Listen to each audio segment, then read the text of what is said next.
Hey guys, what's up? It's Doug here again at Hybrid Fitness, and today we're going to teach you how to do dumbbell chest fly.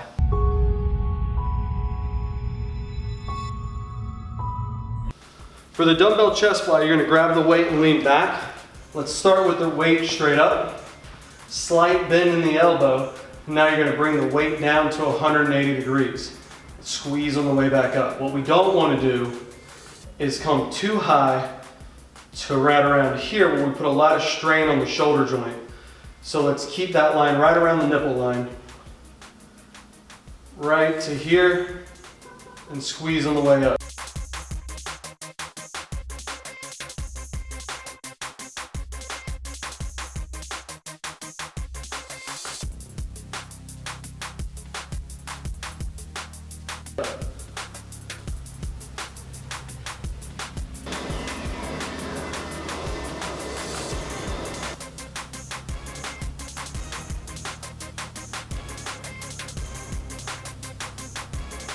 Now there's a quick tutorial of our dumbbell chest fly. If you like the video or learn anything, don't forget to like, comment, and share.